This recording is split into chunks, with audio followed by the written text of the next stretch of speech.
성부와 성자와 성령의 이름으로 아멘. 하늘을 우러러 사랑하올 하느님 아버지 뜻 안에서 스승이신 예수님과 도움이신 성령님과 사랑하올 성모님과 성요셉 아버지와 성미카엘 대천사와 하늘의 모든 거룩한 천사들과 성인들의 전구를 청하며 기도드립니다. 사랑하올 아버지, 저희의 내적이고 외적인 모든 존재를 다 바쳐 예수님과 어머니 하나 되신 성심을 통해 아버지께 모두 사랑으로 돌려드립니다. 사랑하올 아버지, 너그러이 받아주시옵소서. 그리고 저희는 아버지가 계셔서 또 그 아버지의 모든 질서와 아름다움과 고결함과 또 천상의 많은 다스림의 법칙을 늘 어머니와 예수님을 통해 배울 수 있도록 진리를 가르쳐 주시는 그 지고하시고 다 헤아릴 수도 없는 사랑에 항상 감사드립니다. 반향이 너무나도 미흡하고 부족하여 아버지께 완벽한 만족감을 채워드리지 못하는 이 부족함을 용서하여 주시옵소서. 또한 예수님과 어머니, 저희가 오로지 바라는 것은 유일한 인생의 목적은 예수님과 어머니와 같은 그 정신 세계에 완전히 저희의 내적이고 외적인 것을 쏟아부어 용해됨으로써 하나를 뛰어넘어 너와 내가 분리되지 않는 상태, 그 고결한 완성을 이루는 것이 저희 사명과 저희 제자들의 목표입니다. 이 목적을 어서 빨리 이루어 주셔서 세상과 대한민국에 모범이 되게 하시며 유기체적인 실적 질서라는 것이 어떤 것인지를 먼저 저희가 모범으로 살고 세상의 그 빛으로 모든 마귀를 물리쳐 이기는 아버지의 훌륭한 영적 장수들이 될 수 있도록 저희 사명을 축복하여 주시옵소서. 또한 아버지, 저는 이 대한민국을 정말 사랑합니다. 아버지가 얼마나 이 대한민국에 많은 축복을 주셨는지를 두고 곰씹어 볼 때가 참 많습니다. 참 작고 가진 것 없는 그런 미소한 나라 하나를 아버지께서 얼마나 많은 축복으로 차고 넘치도록 부어주셨는지 전 세계에서 감히 상상조차 해볼 수 없는 단시간 안에 풍요와 그리고 모든 번영의 역사를 이루어주신 위대하신 아버지께 진심으로 감사드리며 그 풍요와 번영을 짓밟아 마귀밥이 되게 하려고 끊임없이 역사하는 이 나라에 기승하는 모든 빨갱이 무신론 공산주의의 세력과 그 공산주의 빨갱이의 우두머리로서 하나되고 협력하고 동조하는 교회의 통치자와 지도자들 안에 기승하는 모든 마귀 세력을 예수님과 어머니 어서 빨리 모두 주님의 거룩하신 빛으로 없애버리시고 성령의 불로 태워버리셔서 이제 아버지 뜻 진리가 대한민국과 전 인류를 다스리시는 유일무이한 법칙이 되게 하여 주옵소서. 이 모든 기도 우리 주 그리스도를 통하여 비나이다. 아멘. 성부와 성자와 성령의 이름으로 아멘. 안녕하십니까. 하느님의 뜻 선교의 윤피아 수녀입니다. 오늘 아버지께서 주신 말씀 여러분과 함께 또 살펴보도록 하겠습니다. 예수님과 어머니께서 많은 원리와 관점과 개념의 나라로서 발견할 수 있도록 이끌어 주시옵기를 마음 깊은 원의에서 갈망하며 오늘 주신 말씀 함께 보시도록 하겠습니다. 2020년 5월 22일 부활제 6주간 금요일입니다. 제1독서 사도행전 18장 9절에서 18절까지 말씀입니다. 바울과 코린토에 있을 때 어느 날 밤 주님께서는 환시 속에서 그에게 이르셨다. 두려워하지 마라. 잠자코 있지 말고 계속 말하여라. 내가 너와 함께 있다. 아무도 너에게 손을 대어 해치지 못할 것이다. 이 도시에는 내 백성이 많기 때문이다. 그리하여 바오로는 1년 6개월 동안 그곳에 자리를 잡고 사람들에게 하나님의 말씀을 가르쳤다. 그러나 갈리오가 아카이아 지방 총독으로 있을 때 유다인들이 합심하여 들고 일어나 바오로를 재판정으로 끌고 가서 이자는 법에 어긋나는 방식으로 하느님을 섬기라고 사람들을 부추기고 있습니다 하고 말하였다. 바오로가 입을 열려고 하는데 갈리오가 유다인들에게 말하였다. 유다인 여러분, 무슨 범죄나 악행이라면 여러분의 고발을 당연히 들어주겠소. 그러나 말이라든지 명령이라든지 여러분의 율법과 관련된 시비라면 스스로 알아서 처리하시오. 나는 그런 일에 재판관이 되고 싶지 않소. 그러고 나서 그들을 재판정에서 몰아내었다. 그러자 모두 해당장 소스테네스를 붙잡아 재판정 앞에서 매질하였다. 그러나 갈리오는 그 일에 아무런 관심도 두지 않았다. 바오로는 한동안 그곳에 더 머물렀다가 형제들과 작별하고 프리스킬라와 아킬라와 함께 배를 타고 시리아로 갔다. 바오로는 서운한 일이 있었으므로 떠나기 전에 캔크레에서 머리를 깎았다. 주님의 말씀입니다. 하느님 감사합니다.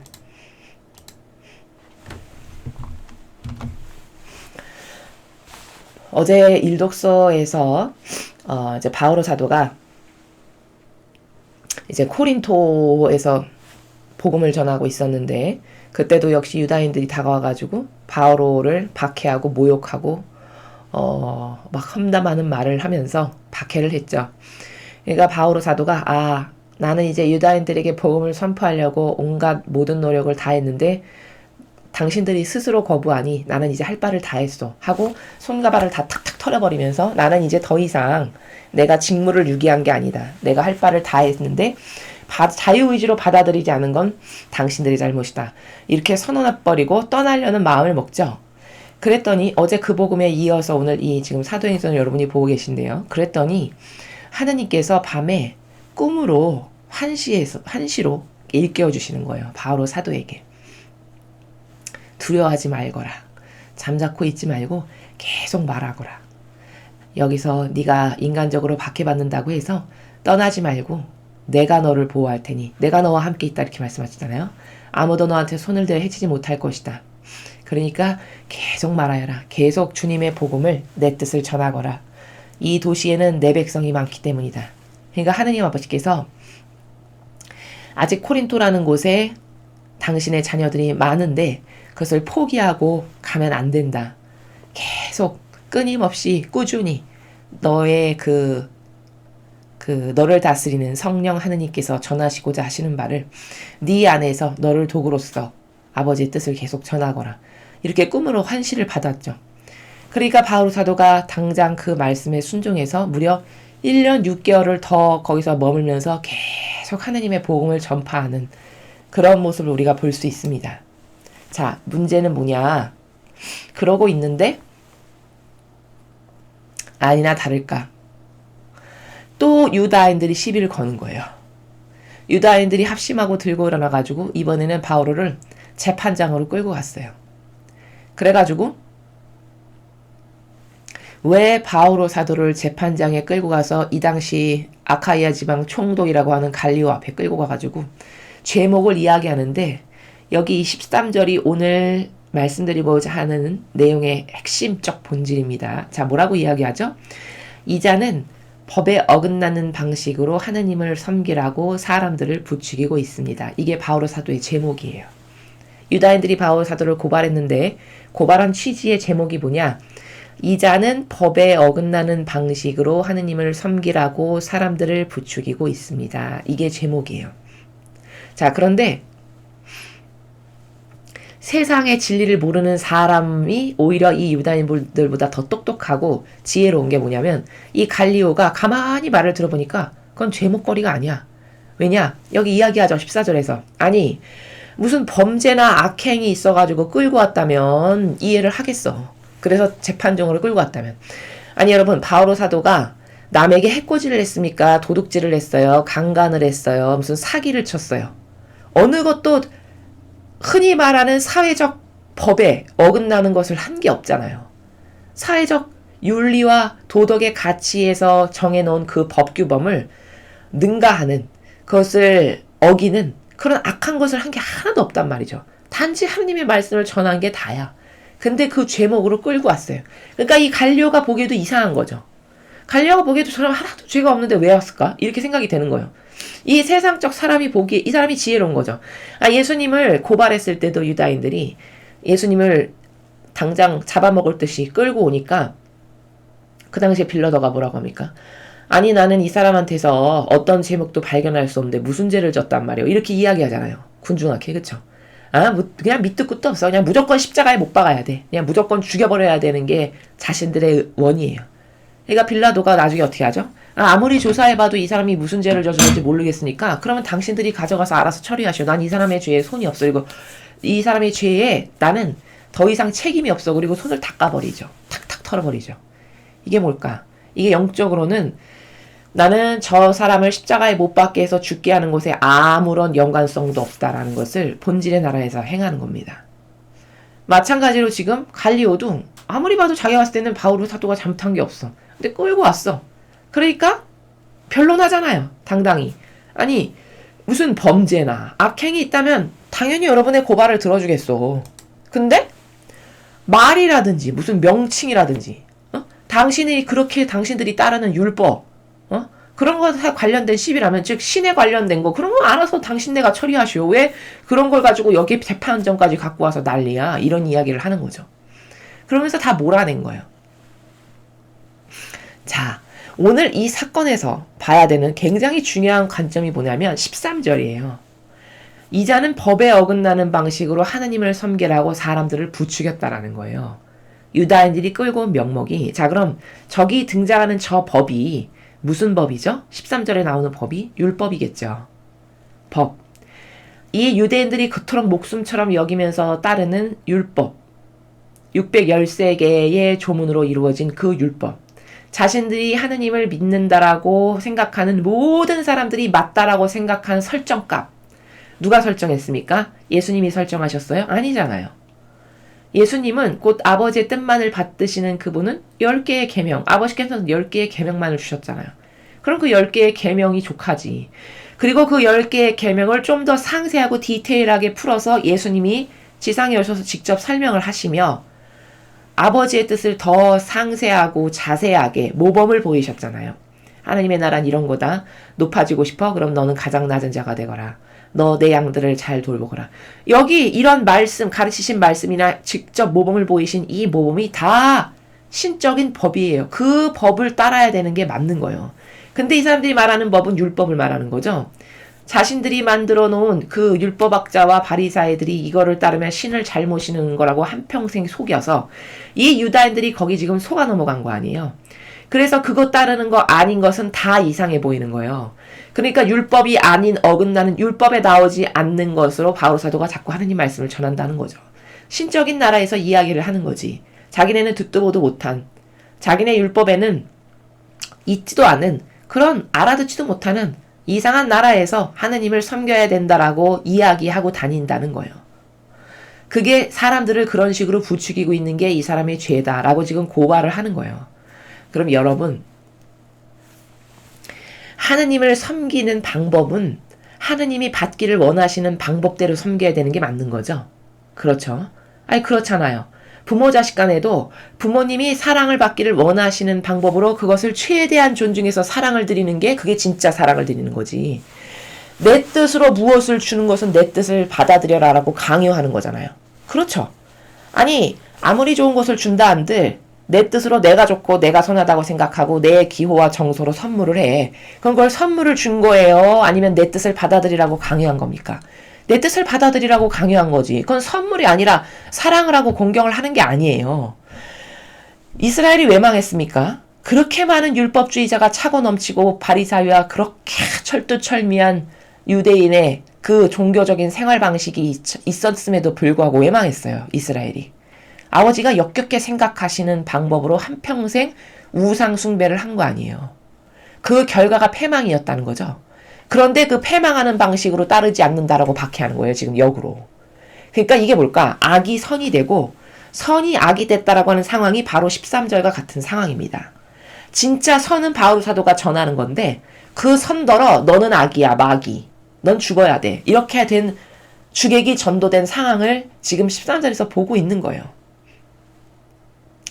이 로마 가톨릭은 어떤 무엇을 하느님의 뜻을 열심히 하려고 어떤 사람의 열정이 끌어오르고 성령이 끌어넘쳐서 무엇을 하잖아요. 그럼 어떻게 단죄하는지 아세요? 그거 교회법에 없는 건데 그거 누가 그렇게 하라고 시켰어요? 이렇게 이야기합니다. 이게 로마 가톨릭이에요. 그럼 역으로 묻고 싶은 거예요. 아니 그 법은 누가 만들었어요? 그럼 당신이 제시하는 당신이 지금 나한테 지키라고 내미는 그 법 그 교회법에 없는 건데라고 이야기하는 그 교회법 그 교회법은 예수님의 정신과 가르침과 모범과 카리스마의 근거에서 만들어진 거예요? 아니면 당신네들이 자신들의 사욕과 욕망으로 그 수천 년 동안 누렸던 그 모든 권한을 더 견고히 성벽을 높이 쌓아서 대대손손 주구장창 빨아먹기 위해서 만들어 놓은 제도와 전통이에요. 도대체 어떤 거를 나한테 따르라고 강요하는 거죠? 이렇게 되묻고 싶은 거예요. 마찬가지인 거죠. 13절도. 법에 어긋나는 방식으로 하느님을 섬겼대. 아니, 누가 지금 법에 어긋나는 방식으로 하느님을 섬기는지 모르겠는 거예요. 바로 사도가 신적인 법에 어긋나는 방식으로 하느님을 섬기고 있는 거예요. 아니면 유다인들이 신적에 어긋나는 방식으로 하느님을 섬기고 있는 거예요. 아, 유다인들이 신적이지 않은 인간적 방법으로 하느님을 섬기고 있는 거 아니에요. 근데 그런 사람들이 와서 남더러 신적 질서를 선포하는 사람에게 야, 너 왜 하느님을 이런 법에 의해서 섬겨야 되는데 이상한 법으로 섬겨? 오히려 역으로 지적질하고 역으로 막이라고 쳐넣어야 된다라고 하는 이런 주객이 전도된 상황이 지금 눈앞에 뻔히 버젓이 펼쳐지고 있다라는 거예요. 이때만 그런 게 아니라 지금도 똑같다라는 겁니다. 이게 얼마나 악이 판치는 세상인 것인가? 이런데도 아니 이게 지금 주객이 전도된 상황이잖아. 이게 선인데 왜 선한테 넌 악이라고 해? 이렇게 말할 수 있는 사람이 단 한 명도 없어요. 이 로마 가톨릭이. 그쵸? 이의를 제기하는 사람이 단 한 명도 없어요. 오히려 이 유다인들과 똑같아요. 누군가가 자기네 교회의 그 법에 대항하잖아요. 그럼 저건 교회를 박해하는 자 이렇게 매도해요. 지금 바울 사도 매도하듯이. 여러분 바울 사도가 악한 것을 행해서 돌 맞아 죽을 뻔한 게 아니잖아요. 그쵸? 이 앞전 복음에서도 이 앞전 일독서에서도 유다인들이 와가지고 바울 사도에게 돌을 던졌단 말이에요. 얼마나 많은 돌을 맞았으면은 사람이 죽은 것처럼 축 늘어졌어요. 그러니까 죽었나? 이렇게 건드려 보니까 반응이 없으니까 갖다 버린 거 아니에요. 이런 상황까지 처했어요. 바오로 사도가. 그럼 그 바오로 사도가 주장한 게 예를 들어 신적인 게 아니라면 예수님의 가르침에 반하는 거라면 모르겠는데 예수님의 가르침에 반하지 않는 올바른 것을 가르쳤는데 그렇게 박해를 받는다는 거예요. 이게 뭘까? 예수님의 말씀이 그대로 이루어졌다라는 걸 우린 또 확인하는 거예요. 예수님이 며칠 전 복음에서 그렇게 얘기하시죠. 오히려 하느님을 따르는 하느님의 자녀를 박해하는 세력을 하느님을 잘 섬기는 훌륭한 사람이라고 받드는 때가 온다라고 말씀하셨어요. 며칠 전 복음에. 완전히 똑같죠. 이때만 그러냐? 지금도 똑같아요. 지금도 똑같죠. 그런 세상이 되었다라는 거예요. 이래서 이 13절의 나라를 더 적나라하고 리얼하게 아주 더 저급한 나라의 자연법 안에서 이야기하면 말하자면 이런 거예요. 야, 모든 사람들이 우리가 만든 제도와 전통에 와서 굽신거리고 조아리면서 예 이러면서 맹종하고 맹신하거든. 근데 너는 뭔데 얼서 굴러먹던 듣보잡인데 너는 너만은 우리가 만든 제도와 전통을 안 따르는 거야? 이를테면 이런 거죠. 아주 저급하게 이야기하면. 그렇죠. 로마 가톨릭도 똑같은 거예요. 야, 다른 모든 사람들은 1700여 개가 넘는 우리가 만들어온 제도와 전통의 교회법이라고 하면 아유 예 이러면서 허리를 조아리며 굽신거리면서 순종하는데 너는 뭐가 이렇게 잘나는데 머리를 빳빳이 쳐들면서 이 교회법에 순종을 안 하는 거야? 꼴 같잖네? 말하자면 이런 거죠. 사실은 그런 건데 말만 이렇게 부드럽게 표현을 하는 거예요. 여러분, 이게 얼마나 사악하고 악독한 것인가에 대해서는 여러분이 그 진상, 그 참 실상을 깨닫지 못하시니까 관대하신 거예요. 자, 제가 그 실상이 어떤 건지를 예를 들어 드릴게요. 여러분, 우리가 북한과 중국을 그토록 미워하고 싫어하는 건 왜 그런 거죠? 그들의 전체주의가 싫은 거예요. 그쵸? 전체주의라는 거는 뭡니까? 왜 북한 공산당과 중국 공산당을 그렇게 자유민주주의 세력들은 저주하고 싫어하고 망하라고 기도하느냐? 여러분, 전체주의가 뭐예요? 신도 아닌 감히 인간 나부랭이가 신의 위치에 앉아서 지가 만들어온 법으로 모든 자기 밑에 딸려있는 국민을 통치하고 다스리려는 게 전체주의잖아요. 그렇죠? 그래서 북한은 뭐예요? 자기네들이 만들어 놓은 그 공산당 법, 사회주의법. 그걸로 모든 국민을 손안에 꽉 움켜쥐고 있어요. 그래서 쥐락펴락 자기 멋대로 할 수 있어요. 자기에게 누가 간언 한마디 해 그럼 바로 총살, 죽여버릴 수 있어요. 내 질서에 반해? 감히 네가 되들어? 넌 총살. 당장 죽여버려요. 이건 불가능한 거예요. 해선 안 될 일이에요. 왜? 영혼을 지으신 건 하느님 아버지 한 분뿐이시죠. 모든 우주 만물의 영혼의 주인은 아버지만이 되셔야 합당해요. 왜? 그분이 만드셨으니까. 그럼 전 세계를 다스리고 통치해야 될 법은 유일무이하게 진리여야 되는 거예요. 그 진리로 전 인류가 아버지 뜻으로 다스려져야 이게 정직하고 합당하고 타당한 거라고요. 근데 공산당은 어떻게 하죠? 지가 신의 위치에 앉아서 지가 만들어 온 법에 모두가 다 굴복하고 복종해. 안 굴복해? 아 그럼 넌 당장 죽어. 총살 땅땅. 이게 전체주의자라는 거잖아요. 중국도 마찬가지잖아요. 상위 공산당 당원 1%만 그렇게 떵떵거리면서 잘 살아요. 중국도. 왜 그럴까? 시진핑이라고 하는 그 절대 주권자에 맹종하고 맹신하니까 그들에게는 풀어주는 거예요. 당근을. 그리고선 야 계속 나한테 충성해. 나한테 집중해. 야 나한테 개처럼 기어. 그럼 내가 이걸 계속 줄게. 이런 시스템인 거 아니에요. 산과 언덕. 성경에서 이야기하는 산과 언덕. 나머지 밑에 수많은 국민들은 찢어지게 가난해요. 보니까 우리나라 60년도에서도 살지 않을 법한 판자촌에 사는 사람이 아직도 있더라고요. 중국에.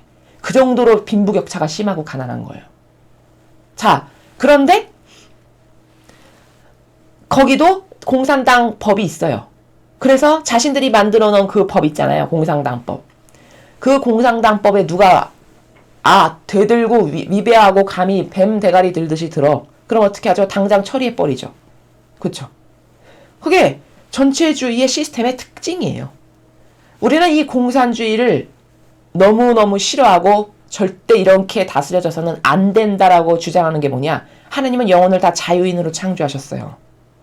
어느 인간의 누구 통치 밑에 기어 들어가서 그 통치에 다스려지면 안 된다라고 말씀하시는 게 아버지세요. 유일무이하게 어떤 다스려야 될 세상의 법칙이 존재한다면 그건 진리여야만 해요. 그래야 맞는 거고 그래야 정직한 거예요. 왜? 만드신 분이 주인이시니까 만드신 분의 법을 따라야 되는 게 당연한 거 아니에요? 우리를 만드신 분은 하느님이시잖아요.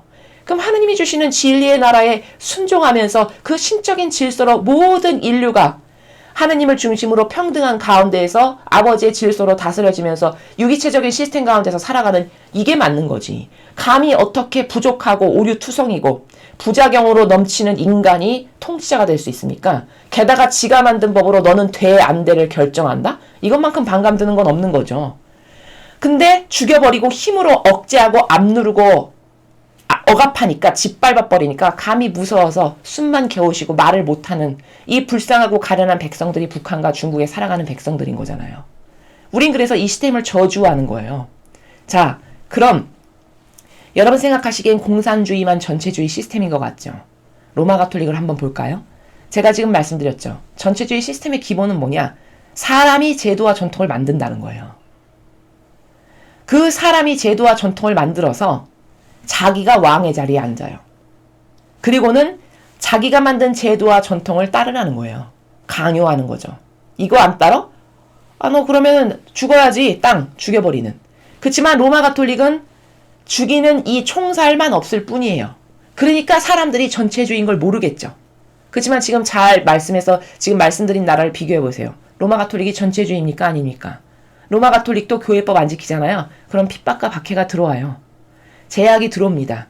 왜 수많은 사제와 수도자들이 아닌 것을 아는데도 말을 못할까? 자기에게 불이익이 돌아가니까 말을 못하는 거예요. 타협하면서 사는 거죠. 비겁한 타협주의자로. 그건 왜 그럴까? 강력한 응징이 무언가가 그 시스템의 제도의 반기를 들었을 때는 어떤 강력한 응징이 있으니까 감히 말을 못하고 그냥 조용히 살다가 때 되면 은퇴하는 게 낫지. 이러고 비겁하게 타협하면서 살아가는 겁니다. 그럼 중국이나 북한 공산당하고 뭐가 달라요? 이 체제가. 단지 사람만 안 죽일 뿐이지. 그렇지 않습니까? 여기는 근데 더 무서워요. 여기는 영혼을 죽이잖아요. 거기는 사람의 생명을 죽이지만 그 북한 공산당이 잘했다는 게 아니라 거기는 겉에 보이는 형상을 죽이지만 로마 가톨릭은 무엇이 다르죠? 여기는 영혼을 죽이는 집단이에요. 영혼을 어떻게 죽이냐? 끊임없이 자기네가 만든 제도와 전통의 비소를 먹여요. 여러분, 여기 유다인들이 왜 하나같이 이렇게 마귀 도구가 됐는지 아세요? 이 사람들이 처음부터 의지가 사악하거나 악독했던 사람들이어서 이런 게 아니에요. 이 사람들은 마음에는 근원적으로는 어떤 게 있냐? 하느님을 사랑하는 마음이 진짜 있고 하느님을 섬기고 따르고 열렬히 그분의 법칙을 잘 따르고자 순종하는 이런 좋은 마음과 지향이 있단 말이에요. 근데 유다인들의 한계점은 뭐냐? 그들이 태어나서부터 율법이라는 그 제도와 전통 안에서 살아가게 돼요. 그 프레임 안에서. 그럼 제가 누누이 말씀드렸지만 응애응애 눈 뜨고 태어나서부터 그 프레임 안에서 계속 자란다? 그럼 그 프레임에서 주어지는 먹이를 계속 먹을 수밖에 없죠. 그럼 비소를 0.1g씩 매일 먹었다고 쳐보죠. 그 사람이 30살이 되고 40살이 되고 50살이 되고 60살이 돼요. 그럼 60살 됐을 때 그 사람이 자신이 한평생 짜놓은 프레임 안에서 살아가는 게 이상하다라고 느낄까요? 절대 못 느낀다는 거죠. 오히려 이 사람은 어떻게 마귀 도구가 되는 줄 아세요? 자신들이 살아가는 그 영역의 나라를 누가 침범하고 건드리는 말을 하잖아요. 그럼 그 사람이 마귀라고 박해하는 거예요. 왜 우리의 완벽한 시스템을 왜 공격해? 네가 그러고도 신앙인이야? 이렇게 역으로 공격한다는 거죠. 지금 유대인들이 그걸 하는 거잖아요. 바오로 사도에게. 어딜 가나 12사도나 바오로 사도나 하느님의 일꾼을 박해하는 건 다 이런 유대인이었어요. 그럼 왜 그랬을까? 이방인은 안 그랬는데. 받아놓은 게 다른 거예요. 주워 삼킨 게 달라서인 거예요. 기저의 사고의 작용에 백그라운드가 있기 때문이라는 거죠. 그 가지고 있는 백그라운드가 마귀일 거라고는 한 번도 의심을 안 해보고 사는 거예요. 그랬겠죠, 그쵸? 아니 누가 가르쳐줘야 의심이라도 해보지. 야, 네가 가지고 있는 사고방식은 철저히 마귀야. 성경에 근거하지 않은. 이 말을 누가 해줘야 한 번이라도 그래? 리마인드라도 해볼 거 아니에요, 그쵸? 아무 그런 작용이 없어요. 한평생 그 주입식 교육 받으면 자다가도 막 구구단 계속 외우면 자다가도 2일은 2는 4 이렇게 하듯이 그렇게 된 거란 말이에요. 사고방식이. 그러니까 이 사람들 보기에는 바오로 사도가 진짜 이단인 거지. 진짜 하나님을 오히려 공격하는 대상이라고 철석같이 믿는 거예요. 이렇게 마귀 도구화 시켜서 죽여버리게 하는 게 로마 가톨릭이 하는 짓이잖아요. 이 당시에 율법학자 바리사이가 한 짓이고.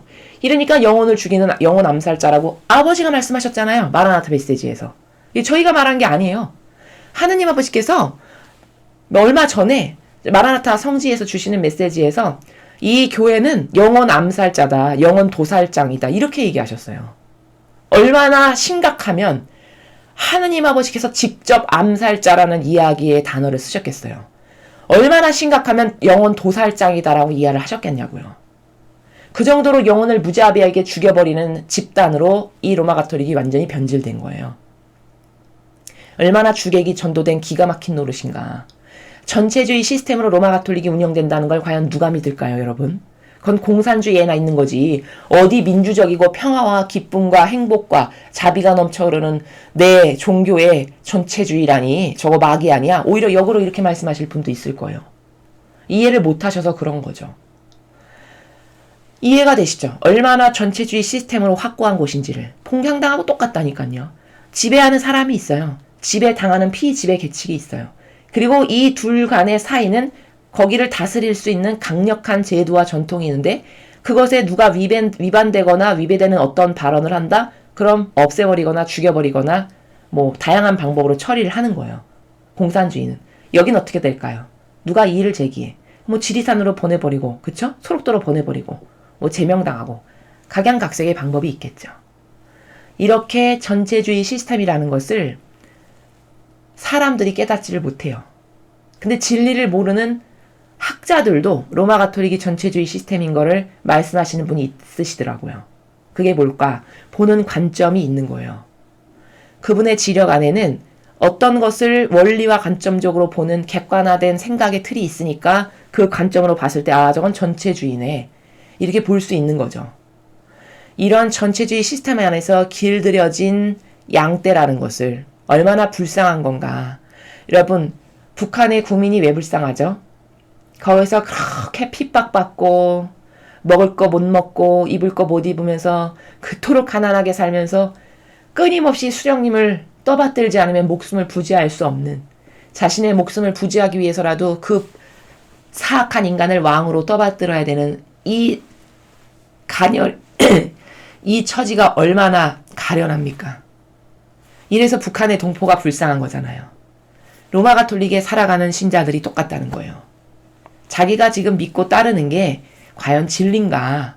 진짜 퍼펙트한 하느님이 만들어주신 질서에 상응하는 걸 난 지금 따르고 있는가?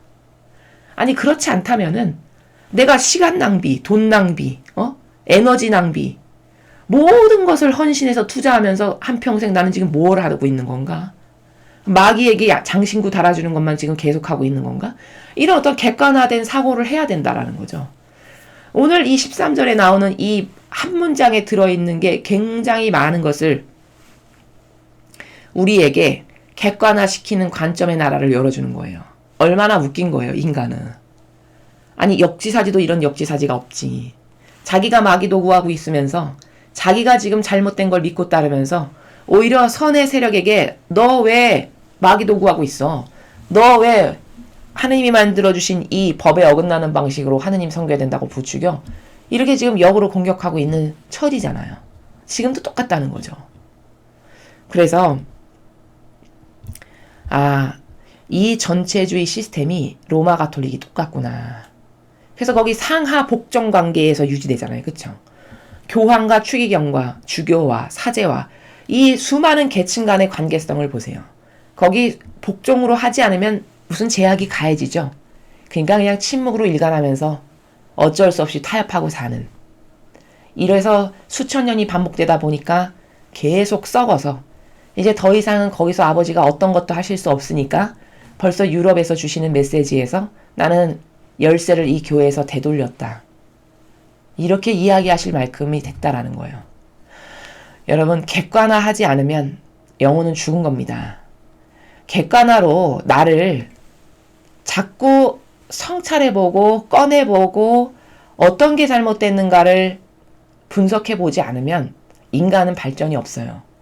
한평생 그저 1단계면 1단계의 나라에서 살다가 죽는 이런 가련한 처지가 우리 인간이라는 겁니다. 문제는 그렇게 잘못된 것에 동조하고 협력하다 죽으면 그냥 뭐 네 팔자지. 그래 뭐 어쩔 수 없지. 이러면 참 좋겠는데 왜 저희 사명이 이토록 목에 핏대를 올리면서 끊임없이 이런 게 아니다, 이런 건 잘못됐다라고 이야기를 하냐? 여러분, 심판대 앞에 마지막 시간에 갔는데 하느님께서 태어났을 때부터 마지막에 죽어서 온 그 순간까지 파노라마처럼 펼치실 거 아니에요. 그럼 펼치셔서 나에게 보여주시는데 너 이때 이렇게 반향했고 이때 이렇게 반향했고 이렇게 종교생활했고 이런 거. 근데 너 아버지의 뜻을 이루느라고 맺은 열매는 하나도 없네? 네가 맞다라고 생각해서 한평생 한 종교생활은 다 마귀에게 장신구만 달아준 것만 했네. 너 이러니까 지옥 아니면 연옥. 이렇게 판결을 받는다고 해보죠. 여러분 그게 얼마나 억울할까요? 그때나 가서야 깨닫게 될 텐데. 그럼 그때 가서 깨닫는다 한들 고칠 수가 있습니까? 되돌릴 수가 있습니까? 이미 기회는 다 날아가 버린 상태예요. 다시는 되돌릴 수 없는 게 죽고 난 다음에 내세의 나라예요. 그럼 아버지, 저는 몰랐어요. 저 이게 진짜 좋고 착한 건 줄 알았는데. 그걸 변론했을 때 아버지가 그 말을 들어주셨으면 참으로 좋겠는데 성모님이 뭐라고 말씀하셨냐? 지금 시대에는 저는 몰라서 그렇게 했는데요 란 말이 안 통한대요. 그럼 왜 그렇게 냉정하게 말씀하시는 건가? 여러분, 그리스도교가 세워진 지가 2000년이 지났어요. 2000년이 넘었죠, 무려. 예수님이 돌아가신 지가 무려 2000년이 넘었는데 그럼 2000년 동안 기회가 있었다는 거 아니에요. 그쵸? 게다가 지금은 과거 구약이나 신약의 시대에는 인터넷이 있기라나 발전된 문명이 있기라나 뭐 인간이 노력하면 알 수 있는 어떤 그러한 기회의 구멍이 굉장히 작았다면 지금은 인터넷 있죠. 신문 있죠. 뉴스 있죠. 전 세계 소식을 단 한 번에 알 수 있는 이런 IT 기술 때문에 마음만 먹으면은 얼마든지 서치할 수 있고 알아볼 수 있고 올바른 것을 찾으려고 노력할 수 있고 다 할 수 있는 그런 시대예요. 그럼 너한테 베풀어진 나의 은혜가 이렇게 많은데 안 찾아봐서 모르는 건 너의 잘못이지.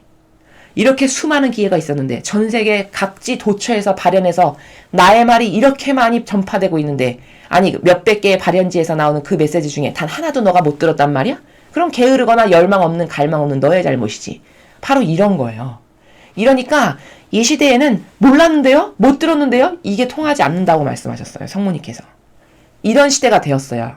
너무나도 많이 말씀해 주셔서 끌어 넘치는 시대예요. 지금은. 얼마든지 들으려고 마음만 먹으면 다 들을 수 있는 시대가 됐다고요. 그런데도 못 들었어요, 아버지? 저는 그게 마귀에게 동조하는 건지 몰랐는데? 이런 말이 안 통한다는 거죠. 그럼 그냥 끝, 지옥. 이렇게 된다라면은 여러분의 인생이 얼마나 억울할까요? 한평생 옳다라고 생각해서 믿었는데 죽고 나서 보니까 악에게 장신구만 달아주는 걸로 내가 했단 말이야? 도저히 받아들일 수가 없어. 그러나 어쩔 수가 없어요. 하늘나라는 너무 정직하고 너무나도 명확한 세계이기 때문에 맺은 열매를 갖고 판단하시니까. 이렇기 때문에 여러분 거기 가시지 말라고. 제발 지옥이나 연옥 가시지 말라고. 악한 것에 동조하고 협력하면 여러분의 인생이 그렇게 된다라고 끊임없이 말씀드리는 겁니다. 그래서 오늘도 여기 13절에 나오는 단어를, 나라를 보면은, 이건 전체주의의 시스템과 똑같다. 이 악의 무리의 시스템은. 그래서 자기네 법에 안 굴복해, 누가. 그럼 넌 안 돼. 너 왜 여기 안 굴복해? 다 나의 이 법에 굴복하는데 넌 뭐야? 이러고 박해하는 거 아니에요, 지금. 이게 공산당하고 똑같지 뭐예요. 그런데 이런 세력을 끊임없이 아멘 아멘 아멘 아멘 이렇게 하고 뭐가 진리인지 악인지도 몰라서 계속 동조한다면은 그게 얼마나 효용과 가치가 떨어지고 비능률적인 것인가. 얼마나 내 영혼에 해가 되는 짓을 내가 하고 있는가라는 것을 반드시 깨달아야 된다는 겁니다. 자, 그래서 오늘 주신 이 사도행전을 통해서 여러분이 이 로마 가톨릭의 시스템이 과거 바리사 율법학자의 시스템의 나라와 똑같은데 그건 바로 세상적으로 보면 전체주의랑 똑같은 거다. 그 전체주의의 가장 악독한 점이 뭐냐? 사람이 신의 위치에서 자기가 만든 제도와 전통으로 멋대로 사람을 다스린다는 거예요. 절대 하느님이 말씀하셨어요. 어느 누구도 인간이 인간을 통치할 수 없어요. 그거는 악 중에서도 악이에요. 하느님은 영혼을 자유하게 만드셨지 어디에 굴복하거나 종속적으로 가두려고 만드신 게 아닙니다. 그렇기 때문에 여러분이 이 시스템이 무엇인지 눈에 보이지 않지만 지금 제가 말씀드린 객관어로 얼마든지 이해할 수 있어요. 무엇인지를 잘 깨닫고 올바르게 분별하셨으면 좋겠습니다. 자, 그럼 오늘 주신 복음 함께 보시겠습니다. 요한복음 16장 20절에서 23절까지 말씀입니다. 그때 예수님께서 제자들에게 말씀하셨다. 내가 진실로 진실로 너에게 말한다. 너희는 울며 애통해 하겠지만 세상은 기뻐할 것이다. 너희가 근심하겠지만 그러나 너희 근심은 기쁨으로 바뀔 것이다. 해산할 때 여자는 근심에 쌓인다. 진통의 시간이 왔기 때문이다. 그러나 아이를 낳으면 사람 하나가 이 세상에 태어났다는 기쁨으로 그 고통을 잊어버린다. 이처럼 너희도 지금은 근심에 쌓여 있다. 그러나 내가 너희를 다시 보게 되면 너희 마음이 기뻐할 것이고 그 기쁨을 아무도 너희에게서 빼앗지 못할 것이다.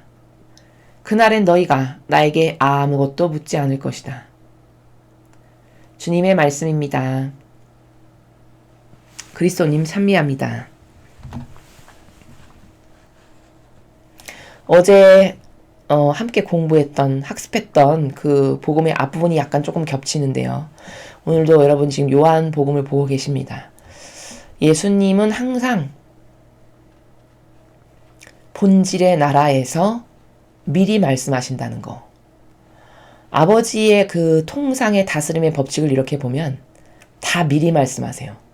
이런 일이 있을 거다 라고 말씀하시고 실제로 이루어지게끔, 그래서 제자들이나 당신의 자녀들이 그것을 목도하게끔, 그래서 이런 일이 있을 거라는데 진짜 그렇구나. 하느님 진짜 살아계셔. 이렇게 확신을 갖고 믿음을 더 견고하게 하시기 위해서 항상 미리 말씀하시고 이루시고 미리 말씀하시고 이루시고 이런 패턴으로 통치하신다는 거예요. 이런 패턴으로 다스리신다는 겁니다.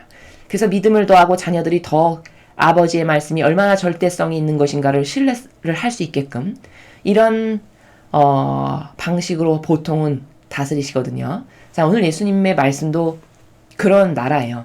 제자들에게 역시 말씀하시는데 내가 진실로 진실로 너에게 말한다. 진실로가 2번 반복되면 얘야 이건 너무 중요한 거야. 그리고 진짜 이루어질 일이야. 바로 이 나라입니다. 너희는 울며 애통해 하겠지만 세상은 기뻐할 거다. 자, 얘들아, 내가 십자가에 못 박아가지고 결국에는 죽었어. 그럼 너는 울면서 애통하겠지? 근데 세상은 기뻐할 거란다? 왜? 눈에 가시가 사라졌으니까. 기뻐하겠지, 세상은. 즉, 세상이 기뻐할 것이다 라는 것을 통해서 뭘 알 수 있죠? 세상이 마귀의 세력이구나. 세상이라는 것은 악의 물이구나. 라는 것을 발견할 수 있죠, 그쵸? 그렇게 하겠지만 세상은 기뻐할 거라는 거예요.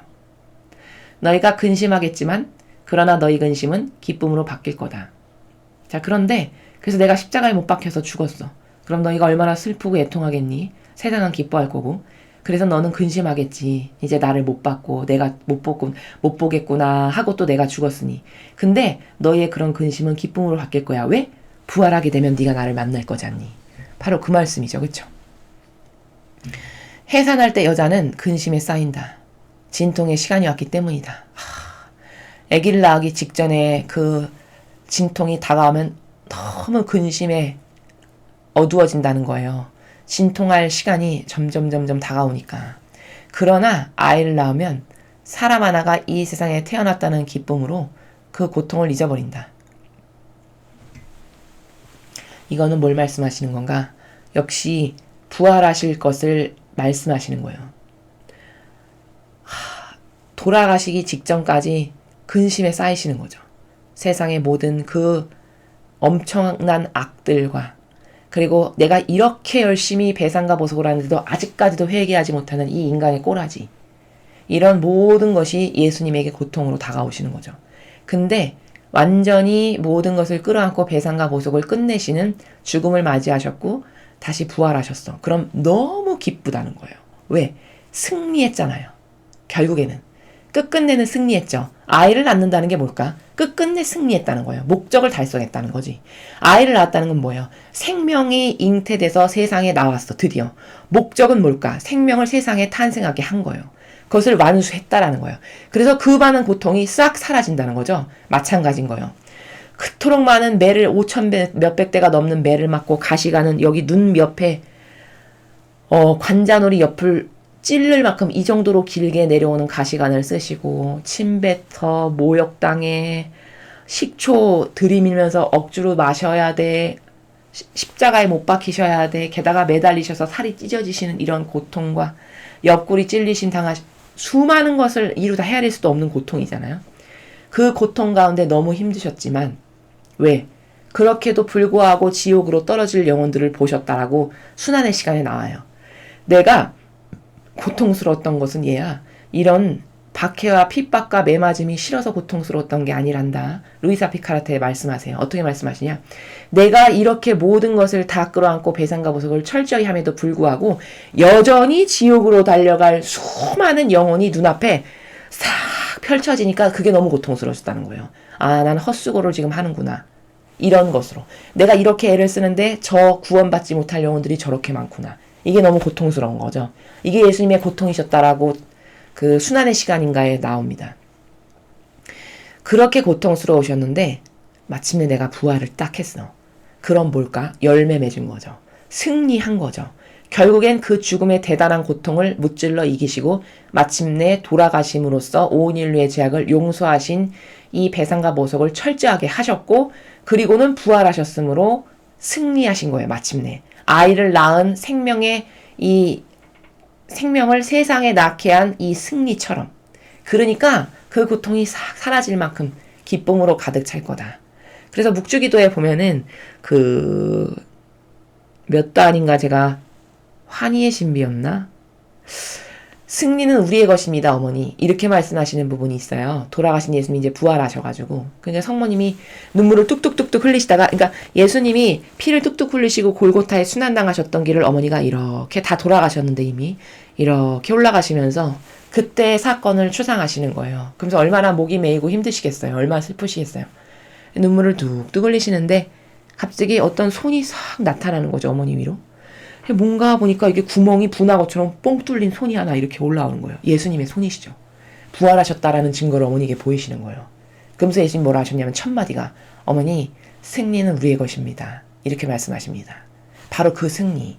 결국엔 마침내 그 죽음을 이기시고 부활하심으로써 죄악을 꺾어버렸다라는 이겼다라는 무찔렀다는 바로 그 승리. 그 승리가 아이를 낳으면 이렇게 기쁘다라는 것을 이야기하시는 거예요. 이처럼 너희도 지금은 근심에 쌓여있다. 그러나 내가 너희를 다시 보게 되면 너희 마음이 기뻐할 것이고 그 기쁨을 아무도 너희에게서 빼앗지 못할 거다. 얘들아, 내가 순환당하고 박해당하고 이제 십자가에 못 박혀서 죽을 텐데 그게 임박하고 다가오면 다가올수록 너도 근심에 쌓이지. 불안하고 초조하고 어떻게 되는 건가? 예수님이 그럼 돌아가시는 건가? 이런 다양한 마음의 근심 걱정이 쌓일 거야. 근데 내가 너를 다시 보게 되지 않니? 그럼 너희 마음이 엄청 기쁠 거란다. 어떻게 다시 볼까? 부활하실 거니까. 그쵸? 승리는 우리의 것이다라고 어머니에게 말씀하셨듯이 부활하셨으면 승리하신 거예요. 그리고 예수님을 그렇게 다시 제자들을 만나게 되니 얼마나 마음이 기쁘겠어요. 이제 돌아가셔서 영영 다시는 못 볼 줄 알았는데 다시 예수님을 만나 뵙게 됐으니 얼마나 기쁘겠습니까?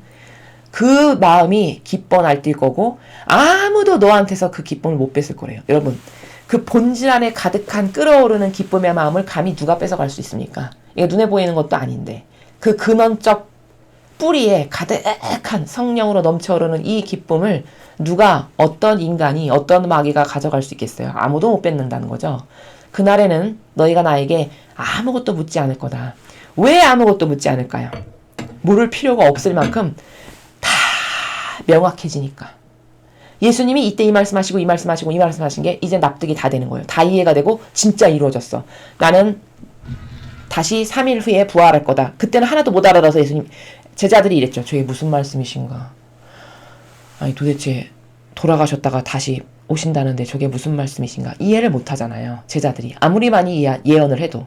근데 예수님이 진짜 다시 부활하셔서 눈에 나타나. 그러면 아, 그때 3일 후에 다시 부활하신다는 게 진짜네. 진짜 이루어졌네. 모든 게 묻지 않아도 퍼즐 조각 맞춰지듯이 짜짜짜짜짜 맞춰지면서 쫙 펼쳐지는 거죠. 이해가 되고 납득이 되는 이런 세계. 그런 세계로 너에게 모든 것이 이해가 될 테니까 너는 더 이상 나 이제 물을 것도 없어질 거야. 그때가 되면.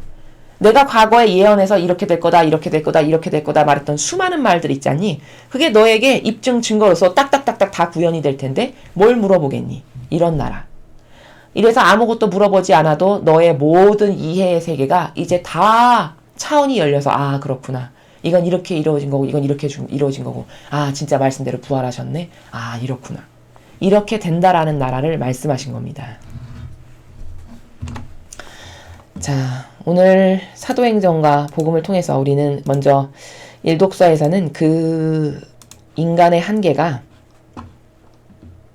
참 어리석은 게 뭐냐면 인간은 자기가 믿는 것에 참 관대해요. 그렇죠.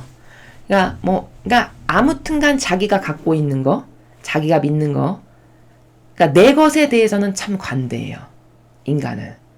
그러니까 그 내가 한평생 믿고 따랐던 종교조차도 내가 옳다라고 생각해서 여기 잘 수십 년을 다니고 있는데 누가 와서 그게 아니야. 잘못됐어. 봐봐. 이런 신적인 거랑 틀리지 않니? 성경과 다르잖아. 이렇게 얘기하면 그게 진짠가 가짠가를 먼저 분별해야 되는 게 지력 있는 사람이 해야 될 일이거든요. 저 말이 진짠가 가짠가를 먼저 분별해 봐야 되겠다는 생각이 들어야 되는 거예요. 이게 지성인의 사고방식이죠. 근데 그렇지 않아요. 대부분의 사람은. 뭔가 그런 게 다가오잖아요. 그럼 일단 반감부터 들어. 그럼 그 반감이 드는 나라가 어떤 데이터가 있어서 반감이 드는 거냐? 그게 아니라는 거예요. 그냥 익숙한 자기가 가지고 있는 내 것을 공격해대니까 싫은 거예요. 아니 저 사람 왜 교회를 박해하지? 오히려 바오로 사도를 교회를 박해하는 자라고 여겼을 거예요. 유다인들은. 지금도 마찬가지예요.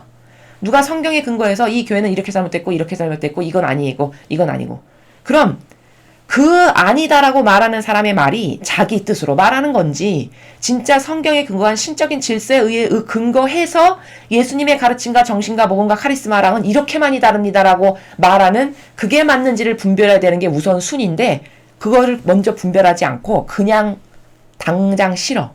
왜 싫을까? 내가 옳다라고 믿고 맞다라고 생각하는 것에 와서 반기를 드니까 싫은 거예요. 무조건. 그럼 이건 지력 있는 사람이 할 수 있는 사고방식이 아니죠. 동물이지. 그렇잖아요. 그냥 오감을 따르는 동물이라는 거 아니에요. 입증하기를. 그냥 오감이 받아들이기가 싫으면 싫은 거잖아요. 감정이 상했어. 이러면 싫은 거예요. 그럼 이건 지성인이 아니지. 이건 과학적 사고방식도 아니고. 그렇죠. 그리고서는 분별할 수 있는 여지가 또 없는 게 뭐냐. 그 시스템에서 묻혀서 수십 년을 살다 보니까 그게 왜 이상하다라고 이야기하는지가 납득이 또 안 돼. 이런 여러 가지 애로사항이 있는 거예요. 이래서 어디에 갇혀있다라는 것은 굉장히 불리해요. 그 갇혀있는 것을 꺼내준다라는 것은 너무 힘든 영적 작업이라는 거예요. 그 갇혀있는 것을, 그 갇혀있는 영혼을 그 프레임에서 꺼내려면 먼저 객관화를 시켜줘야 되고 그리고 받아들이는 사람이 지성을 동원해가지고 상대가 전하는 말을 객관적으로 저게 진짜한 말인가, 저게 사람이 말이 아니라 하느님이 주시는 성경에 근거해서 하는 말인가, 이런 어떤 객관화의 과정을 거쳐서 아 그러네, 진짜 저거 사람이 하는 게 아니라 성경에 근거해서 틀렸구나, 이런 판단이 들어. 그러면 과감히 끊고 아닌 것을 아니라고 할 수 있는 이런 용기도 있어야 되고 정직성도 있어야 되고, 이런 게 수반이 되어야 이게 지력을 갖춘 인간이 반영하는 나라는 이래야 정상인 거거든요. 근데 21세기에 살아가는데 이 시대에 살아가는 영혼의 수준이 그렇지가 않아요. 유다인들을 흉볼 게 아니라니까요. 똑같다는 거예요. 2000년이 지났는데. 그럼 반성해보고 객관화시켜보고 과학적이고 지성적인 사고방식을 자꾸 써서 이게 진짜 나에게 도움이 되는 건가, 내 영혼에 유익이 되는 건가? 아니 내가 이렇게 이것을 맹종한다 해서 내 영혼에 어떻게 유익이 되지? 이게 하느님께 이익이 되는 건가? 아 하느님께 오히려 모욕을 드리는 거구나. 어떤 이런 것이 있어야 되거든요. 이런 프로세스가. 이런 게 없다는 거예요. 그리고서는 그냥 막연히 넋놓고 멍 때리면서 30년 되고 40년 되고 50년 되다가 죽어가. 이거 얼마나 아깝습니까? 이러면 안 된다는 거예요. 영혼은 한 번뿐인 거거든요. 지상에서의 삶이. 다시는 되돌릴 수 없는 한 번뿐인 삶이란 말이에요.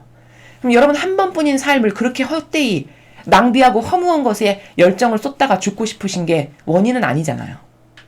그 양심에다가 그 정신에다가 호소 드리는 거예요. 눈이 떠져야 된다고. 똑바로 볼 줄 알아야 된다고.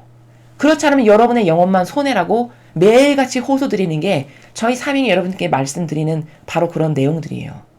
복음은 역시 본질의 나라에서 예수님이 승리라는 것은 뭔가, 아 모든 고통을 딛고 일어서는 게 바로 승리구나. 모든 고통과 역경과 십자가를 다 받아들이고 수용해서 마침내 물리쳐 이기는 것이 승리구나 라는 것을 알 수 있죠. 그러니까 승리는 우리의 것입니다. 그것을 해산한 여자가 생명이 밖에 나온 것을 보면 아 이제 마침내 목적을 이뤘어. 승리했어. 이 기쁨으로 기뻐 날뛸 거라는 것을 예수님이 자신의 앞으로 도래하실 부활 사건에 빗대서 말씀을 하시는 거예요. 거기서 우리가 좀 객관화해서 봐야 될 건 십자가를 진다는 것은, 고통을 받아들인다는 것은 잘 받아들이면, 즉 잘 받아들인다는 건 뭐냐면 아버지 뜻 안에서 이게 나에게 허락된 거야 라는 것에 대한 굳건한 믿음과 신뢰로 그거를 옹골차게 이겨서 결국에는 그걸 통해 어떤 열매를 맺어드렸어. 그럼 이게 엄청난 천상에서는 영광이 돼요. 예수님이 바로 그것을 하신 거예요. 엄청난 영광을 아버지께 안겨드린 거죠. 그 고통을 끝끝내 받아 안고 묵묵히 지고 짓밟아 이겨서 꺾음으로써 마침내 부활하신, 이게 아버지께 승리를 드린 거고, 이게 아버지의 영광을 드러낸 예수님의 대표적인 부활 사건이다라는 거예요. 한 인간도 마찬가지인 거예요. 고통이 다가오는 거는 똑같거든요. 지구상에 살아가는 어느 누구도 고통 없는 인간은 없어요. 그럼 그 고통이 다가왔을 때 인간의 정신세계는 그것을 어떻게 받아들여서 어떻게 거룩한 것으로 승화시킬 건가, 어떻게 받아들이고 끌어안고 수용함으로써 예수님과 어머니가 맺으셨던 열매와 같은 거를 과연 나도 맺을 건가, 여기에 목표가 있어야 돼요. 여기에 물음이 있어야 된다는 거예요. 그렇지 않으면 고통은 고통대로 올 건데 열매도 못 맺어. 어차피 고통은 겪을 거야. 근데 보석은 하나도 못 만들어서 다 쓰레기통에 던져버려. 이거 뭐예요? 다 국 쏟고 발 뒤고 이런 거죠. 쉽게 말하면. 이런 삶을 살아요. 수많은 사람이. 이렇게 효용과 가치가 없는 삶을 산다고요. 인간이. 더 이상은 이렇게 살면 안 된다는 거. 이렇게 비루하고 효용과 가치도 없고 열매도 맺지 못하는 삶을 한평생 산다? 아 이건 너무 아까운 거라는 거예요. 그래서 여러분이 오늘 주신 독서와 복음의 말씀을 통해서 또 객관화를 스스로 시키고, 또 나는 어떤 거를 여기에 반하는 걸 버릴까? 그리고 나는 어떻게 더 아버지와 하나 될까? 무엇을 버림으로써? 이런 것을 발견하시는 그런 소중한 시간이 되셨으면 좋겠습니다. 이상으로 2020년 5월 22일 부활 제6주간 금요일 복음 해설을 마치겠습니다. 감사합니다.